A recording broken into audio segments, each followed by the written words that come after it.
여러분, 역사 속에서 진짜 나라를 다스린 사람이 누구라고 생각하세요? 왕. 아니죠. 왕은 얼굴마담일 뿐, 실제로 나라를 쥐락펴락한 건 바로 그 왕을 움직인 자들입니다. 그리고 조선 역사에서 왕조의 운명을 바꿔버린 책략가가 한 명 있었어요. 그의 한마디, 그의 한 수가 조선의 권력을 뒤흔들었습니다. 그런데 말이죠.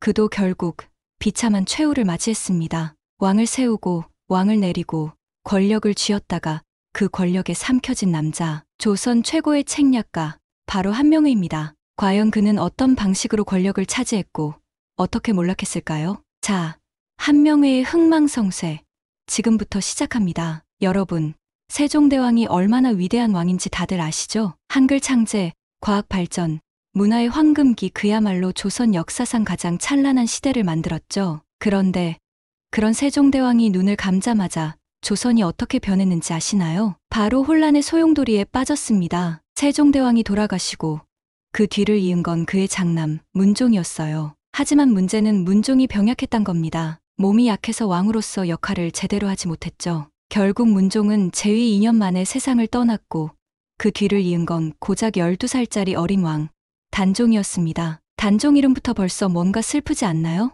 어린 나이에 왕이 됐지만 그의 곁에는 그를 진심으로 지켜줄 사람이 없었어요. 대신들은 어떻게든 자기 권력을 키우려고만 했고 심지어 친척들마저도 왕좌를 탐냈습니다. 자, 여기서 문제입니다. 단종에게는 어떤 사람이 가장 두려운 존재였을까요? 바로 그의 숙부, 수양대군이었습니다. 수양대군은 세종대왕의 둘째 아들이었는데 엄청난 야심가였어요. 머리도 좋고 무예도 뛰어났고 게다가 권력에 대한 욕망까지 강했죠. 수양대군은 단종을 보면서 이런 생각을 했을 겁니다. 겨우 저 아이가 조선의 왕이라니 나라도 저 정도는 하겠다. 그리고 그때부터 수양대군의 눈빛이 달라지기 시작했어요. 왕좌에 대한 욕망이 눈빛에 서리기 시작한 거죠. 그런데 야망만 있다고 왕이 될 수 있는 건 아니잖아요. 여기서 중요한 인물이 등장합니다. 바로 조선 최고의 책략가 한명회입니다. 한명회는 정말 무서운 사람이었어요. 어떤 상황에서도 빠져나갈 구멍을 찾아내는 천재적인 지략가였죠. 수양대군은 이런 한명회를 자기 편으로 끌어들였습니다. 그리고 둘은 속삭였죠. 한명회, 저 아이가 왕이 되는 게 말이 되나? 저 아이가 나라를 망치고 있어. 전하, 마음만 먹으시면 됩니다. 방법은 제가 만들어 드리죠. 좋다, 왕자는 강한 자의 것. 내가 그 자리를 가져야겠다. 그렇게 수양대군과 한명회는 단종을 몰아내고 왕좌를 차지할 계획을 세우기 시작했어요. 하지만 이걸 눈치챈 사람이 있었습니다. 바로 단종의 또 다른 숙부, 금성대군입니다. 금성대군은 수양대군과는 달랐어요. 그는 정말 단종을 걱정했고 어린 조카가 아무 잘못 없이 왕위를 빼앗길까봐 두려웠죠. 그래서 그는 충신들을 모아서 말했습니다. 단종마마를 지켜야 한다. 수양대군이 왕좌를 노리고 있다. 우리가 막지 않으면 단종마마의 목숨도 위험하다. 하지만 수양대군의 세력이 너무 강합니다. 그와 맞서는 건 죽음을 의미합니다. 금성대군, 그래도 난 절대 포기하지 않겠다. 세종대왕의 피를 이은 단종마마를 내가 지킬 것이다. 금성대군은 단종을 찾아가 약속했어요. 두려워하지 마라. 내가 널 배신하지 않겠다. 어떤 대가를 치르더라도. 그 말을 들은 단종은 눈물을 글썽이며 고개를 끄덕였죠. 하지만 여러분, 역사는 언제나 잔인합니다. 한쪽에는 충심으로 가득한 금성대군이 있었지만 반대편에는 그보다 더 무서운 지략가가 있었으니까요. 바로 한명회 말입니다. 한명회는 수양대군에게 이렇게 말했어요. 금성대군이 아무리 충성을 맹세해도 피를 보면 그 충성도 무너집니다. 피라, 누구의 피를 말하는 거냐? 충신들의 피, 반대 세력들의 피, 공포가 그들을 무너뜨릴 겁니다. 좋다, 피를 보자.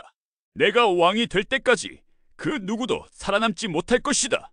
그리고 그 말은 현실이 됩니다. 이제 곧 조선을 피로 물들일 사건, 바로 계유정난이 시작되려 하고 있었습니다. 왕좌를 차지하려는 수양대군과 그 야망을 실현해준 한명회, 그리고 그 야망에 저항하려던 금성대군과 단종. 과연 이들의 운명은 어떻게 흘러가게 될까요? 사람이 성공하려면 운이 따라야 할까요?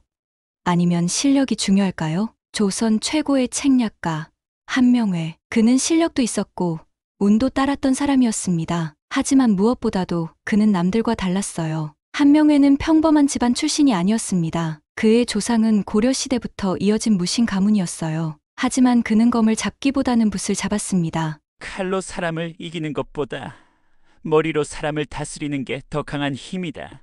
그는 그렇게 생각했죠. 젊은 시절 그는 과거에 합격하면서 문신으로서의 길을 걸었습니다. 하지만 여러분도 아시죠? 조선에서 과거 합격만으로 성공하는 건 아니었습니다. 진짜 중요한 건 누구의 사람이 되는가였습니다. 그리고 한명회는 그걸 잘 알고 있었어요. 그는 가장 유능하고 가장 야심 있는 사람을 찾아야 했습니다. 그리고 그 답은 수양대군이었죠. 수양대군과 한명회가 처음 만난 날, 수양대군은 날카로운 눈빛으로 그를 쳐다봤습니다. 자네가 한명회인가? 예, 전하. 사람들이 자네를 가리켜 천재책사라 하더군. 한명회는 조용히 웃으며 고개를 숙였습니다. 천재라는 칭호는 감히 감당할 수 없습니다. 다만 필요한 길을 제시할 수는 있습니다. 이 한마디가 수양대군의 마음을 흔들었어요. 필요한 길을 제시할 수 있는 사람. 수양대군이 원했던 건 바로 그런 인물이었습니다. 여러분, 조선의 역사는 늘 정치 싸움의 연속이었습니다. 그리고 정치 싸움에서 가장 중요한 건 뭘까요? 힘. 아니요, 바로 명분입니다. 한명회는 수양대군에게 이렇게 말했어요. 지금 대신들은 단종마마를 위한다고 하지만 실상은 본인들의 권력을 위해서입니다. 왕좌는 강한 자가 지켜야 합니다. 그게 조선을 위한 길입니다. 수양대군은 가만히 한명회를 쳐다봤습니다. 내가 왕이 되어야 한다는 말인가? 전하께서는 이미 답을 알고 계십니다. 저는 그 길을 닦을 뿐입니다. 그날 이후 한명회는 수양대군의 가장 가까운 책사가 되었습니다. 그는 수양대군이 어떤 선택을 해야 하는지, 언제 움직여야 하는지 알려주는 사람이었죠. 여러분, 여기서 궁금한 점이 있겠죠? 한명회는 과연 권력을 원했을까요? 아니면 단순히 수양대군을 도운 충신이었을까요? 사실 한명회는 권력을 철저히 계산한 사람이었습니다. 그는 단순한 책사가 아니었어요. 수양대군이 왕이 되자 한명회는 공신으로서 엄청난 권력을 누리기 시작했습니다. 그의 손을 거치지 않고는 조정의 일들이 돌아가지 않았어요. 그야말로 보이지 않는 왕이었습니다. 하지만 그 정도 권력으로는 부족해. 한명회는 이미 다음 수를 생각하고 있었습니다. 그는 권력을 더욱 강하게, 절대 무너지지 않는 것으로 만들고 싶었어요. 그리고 그 방법을 누구보다도 잘 알고 있었죠. 외척, 권력. 한명회는 자신의 딸을 왕비로 만들 계획을 세웁니다. 단순히 왕의 신하가 아니라 왕의 장인이 되겠다는 거였죠. 왕의 외척이 되면 그 권력은 단단해집니다. 왕조의 뿌리까지 영향을 미칠 수 있으니까요. 하지만 여기서 끝이 아니었습니다. 한명회는 딸 하나가 아니라 두 딸을 왕비로 만들었습니다. 넌 이제 예종의 왕비가 될 것이다. 아버지, 제가 정말 왕비가 될 수 있나요? 내가 예종의 곁에 서면 아버지의 권력은 흔들리지 않을 것이다. 그리고 너는 그 누구도 넘볼 수 없는 위치에 오를 것이다. 첫째 딸의 눈빛이 흔들렸습니다. 두려움과 기대감이 교차했죠. 하지만 한명회는 단호했습니다. 내 딸은 두려워해서는 안 된다.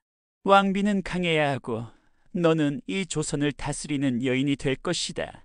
예종의 왕비가 된 한명회의 첫째 딸. 그 순간 한명회의 권력은 하늘을 찔렀습니다. 모든 대신들은 그에게 무릎을 꿇었고 그는 이제 단순한 신하가 아니라 왕의 장인이 되었으니까요. 하지만 여러분, 여기서 끝이 아니었습니다. 예종이 갑작스럽게 세상을 떠나고 다음 왕이 즉위했죠. 그 왕이 누구였는지 아시나요? 바로 성종입니다. 그리고 한명회는 이번에도 왕비를 만들어버립니다. 바로 둘째 딸이 성종의 왕비가 된 겁니다. 예종이 세상을 떠났다. 하지만 괜찮다. 내가 성종의 왕비가 되면 우리 집안의 권력은 영원할 것이다. 아버지 두려워요. 왕실은 너무 차가워요. 차갑다고 물러나지 마라. 왕비는 누구보다 강해야 하고 그 누구보다 똑똑해야 한다. 내가 성종을 지켜야 한다. 그래야 내가 지킬 수 있다. 둘째 딸은 눈물을 참으며 고개를 끄덕였습니다. 그녀는 아버지의 욕망을 짊어진 채 왕비가 되었죠. 이 정도면 진짜 조선을 다스린 사람은 한명회가 아니었을까요? 하지만 여러분, 역사는 늘 변합니다. 그리고 권력의 정점에 선 사람은 반드시 몰락하게 되어 있습니다. 여러분, 생각해보세요. 한명회는 단순한 정치가가 아니었습니다. 그는 자신의 딸들까지 정치의 도구로 사용했어요. 그리고 그 결과 그는 조선을 소나기에 넣었습니다. 하지만 여러분, 여기서 질문 하나 드리겠습니다. 과연 그의 딸들은 행복했을까요? 예종의 왕비였던 첫째 딸은 남편인 예종이 갑자기 세상을 떠난 뒤 젊은 나이에 홀로 남겨졌습니다. 성종의 왕비가 된 둘째 딸 역시 외로움과 고독 속에서 살아가야 했죠. 한명회는 권력을 얻었지만 그의 딸들은 웃을 수 없었습니다. 그는 딸들을 통해 외척 권력을 완성했지만 그 딸들은 정치의 희생양이 되었죠. 그리고 결국 한명회 자신도 그 권력에 삼켜지기 시작합니다. 권력의 정점에 선 사람은 반드시 몰락하게 됩니다. 한명회 역시 예외는 아니었죠. 그는 권력을 위해 너무 많은 적을 만들었고 너무 높은 곳까지 올라갔습니다. 권력의 정점에 오르면 무슨 일이 벌어질까요? 그 자리를 지키기 위해 끊임없이 싸워야 합니다. 그리고 언젠가 그 싸움에서 밀리게 되죠. 한명회도 예외는 아니었습니다. 그는 왕의 책사였고 왕의 장인이었으며 조선의 실세였습니다. 하지만 조선의 왕이 바뀌는 순간 그의 운명도 달라졌습니다. 성종이 즉위한 후 한명회의 권력은 조금씩 균열이 가기 시작했습니다. 그는 여전히 조선에서 가장 강력한 인물이었지만 이제 사람들은 그를 더 이상 필요로 하지 않게 되었어요. 전하, 이제 나라는 안정되었습니다. 굳이 외척의 힘에 의존할 필요가 없사옵니다.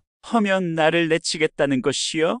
그것이 아니라 조정이 왕의 뜻을 직접 받들어야 한다는 의미입니다. 한명회는 미묘한 미소를 지었어요. 하지만 그 순간 그는 깨달았습니다. 자신이 쌓아올린 권력이 서서히 무너지고 있다는 것을. 여러분, 정치란 냉혹한 겁니다. 왕이 달라지면 그를 둘러싼 세력도 바뀌게 마련이죠. 그리고 한명회는 점점 새로운 권력의 표적이 되기 시작했습니다. 특히 한명회의 외척 권력을 견제하려는 세력이 움직이기 시작했어요. 그 중심에는 바로 정현왕후의 아버지 윤호가 있었습니다. 윤호는 한명회의 외척 세력을 제거하기 위해 치밀한 계획을 세웠어요. 그는 성종에게 이렇게 말했습니다. 전하, 한명회 대감이 권세를 부리는 것은 왕권을 위협하는 일입니다. 하지만 그는 내 어머니의 아버지이다.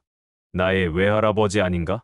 하지만 전하, 그의 세력이 너무 강해지면 왕권이 외척의 손에 좌우될 수도 있습니다. 여러분, 여기서 중요한 점이 하나 있습니다. 성종은 어린 나이에 왕이 되었습니다. 그는 여태껏 강력한 신하들 사이에서 성장했고 스스로 왕권을 확립해야 한다는 부담을 가지고 있었죠. 그리고 윤호는 바로 그 점을 노렸습니다. 그는 한명회의 영향력을 점점 약화시키기 시작했어요. 먼저 한명회의 측근들을 하나둘씩 몰아냈습니다. 그가 키운 신하들이 하나둘씩 벼슬에서 밀려나기 시작했죠. 그리고 결정적인 한 방, 바로 한명회가 왕권을 위협한다는 모함을 퍼뜨렸습니다. 한명회 대감이 성종마마께 불경한 말을 했다는 소문이 있소이다. 그가 아직도 조정을 좌우하려 한다더군. 왕권을 무너뜨리려 한다는 말까지 돌고 있소. 여러분, 정치에서 가장 무서운 건 칼이 아니라 소문입니다. 한명회가 왕을 배신하려 한다는 소문은 점점 커졌어요. 그리고 그 소문을 퍼뜨린 자는 바로 윤호였죠. 전하, 이 늙은이가 전하를 배신할 리가 없사옵니다. 하지만 조정의 많은 이들이 대감이 지나치게 권력을 휘두른다고 말하고 있다. 전하, 저는 오직 전하를 위하여 일했을 뿐이옵니다. 그렇다면 왜 백성들은 대감을 두려워하는 것이오? 그 순간 한명회는 깨달았습니다. 아무리 왕의 외할아버지라고 해도 그는 더 이상 왕의 신뢰를 얻지 못하고 있다는 것을, 성종이 그의 편이 아니라는 것을, 그가 이제껏 쌓아올린 모든 것이 하나둘씩 무너지고 있었습니다. 여러분, 권력이라는 건 영원하지 않습니다. 오랫동안 조선을 지배했던 한명회도 결국 시대의 흐름을 거스를 수 없었죠. 그리고 그 순간 그의 몰락은 피할 수 없는 일이 되어버렸습니다. 이제 사람들은 그의 실각을 기다리고 있었습니다. 누군가는 그의 뒤를 밟고 있었고 누군가는 그의 빈자리를 노리고 있었죠. 권력은 영원하지 않다는 걸 그는 가장 높은 곳에서 가장 잔인한 방식으로 깨닫고 있었습니다. 아무리 높은 자리에 올라가도 끝은 항상 정해져 있습니다. 그리고 조선 최고의 책략가 한명회도 결국 그 운명을 피하지 못했죠. 그가 조선을 쥐락펴락하던 시절이 있었습니다. 왕을 만들었고 왕을 무너뜨렸고 왕비를 결정했으며 나라의 흐름을 바꿨죠. 그런데 말입니다. 그렇게 강력했던 한명회도 결국은 아무도 지켜주지 않는 늙은 노인이 되고 말았습니다. 모든 게 흔들리기 시작한 건 성종이 즉위한 후였습니다. 왕권이 강해지면서 외척 권력을 견제하는 움직임도 점점 커졌죠. 윤호를 비롯한 반대 세력들은 한명회의 영향력을 없애기 위해 온갖 공작을 펼쳤습니다. 그리고 결국 성종도 더 이상 그를 감싸줄 수 없었어요. 외할아버지, 이제 물러나시지요. 전하, 제가 전하를 위해 얼마나 많은 것을 했는지 아십니까? 성종, 그것을 모르지 않습니다. 하지만 이제는 왕이 직접 나라를 다스려야 합니다. 한 명에 그렇다면 저는 어디로 가야 합니까? 이제 그만 쉬십시오. 이것이 제가 할 수 있는 마지막 배려입니다. 왕이 직접 물러나라고 말하는 순간 한명회는 알았습니다. 이제 끝났다는 걸, 자신이 쌓아올린 모든 것들이 한순간에 무너졌다는 걸. 그렇게 그는 관직에서 물러났습니다. 권력을 잃은 한명회에게 찾아오는 사람은 없었습니다. 아니, 오히려 그를 피했죠. 한때 그의 눈빛만 봐도 벌벌 떨던 신하들은 그가 없는 세상에 적응하기 시작했고 그를 두려워하기보단 잊어버리기 시작했습니다. 그렇게 한명회는 고립되었습니다. 그의 저택은 점점 폐허가 되어갔고 그를 따르던 사람들도 하나둘씩 사라졌죠. 대감 이제라도 누군가를 만나 보시지요. 예전처럼. 예전처럼? 예전은 지나갔다. 다들 나를 두려워했지. 하지만 지금은 다들 나를 피하려 하졌느냐. 하인은 아무 말도 하지 못했습니다. 그도 알았어요. 이제 조정에서 한명회의 이름은 꺼내지도 않는다는 걸. 그는 더 이상 조선 최고의 책략가가 아니었습니다. 그저 잊혀가는 한 노인이었죠. 여러분, 한명회는 조선에서 가장 똑똑한 사람이었습니다. 그는 모든 것을 예측하고 모든 것을 계획할 수 있는 사람이었죠. 하지만 그는 하나만 예측하지 못했습니다. 바로 자신의 마지막이었습니다. 그는 결국 늙고 병들어 쓸쓸히 생을 마감했습니다. 그가 죽던 날 궁궐에서는 아무런 소식도 들려오지 않았어요. 누구도 그를 애도하지 않았습니다. 그렇게 한 시대를 뒤흔들었던 책략가는 아무도 지켜보지 않는 곳에서 조용히 사라졌죠. 그가 남긴 것은 아무것도 없었습니다. 그가 만들어낸 왕들은 세상을 떠났고 그가 키운 외척 권력도 사라졌습니다. 그리고 그의 이름은 역사 속에서 점점 희미해졌죠. 여러분, 권력이란 그런 겁니다. 아무리 높이 올라가도 끝은 항상 외롭고 쓸쓸합니다. 그 누구보다 조선을 움직였던 남자, 한명회. 그는 결국 자신의 권력에 삼켜진 채 사라졌습니다. 그가 마지막으로 남긴 한마디는 무엇이었을까요? 아마도 권력은 결국 허망한 것이었다. 여러분, 오늘의 이야기가 의미가 있다고 생각하신다면 구독과 좋아요, 그리고 알림 설정 부탁드립니다. 역사의 교훈을 놓치지 않도록 함께 이야기 나눠요. 다음 이야기에서 만나요.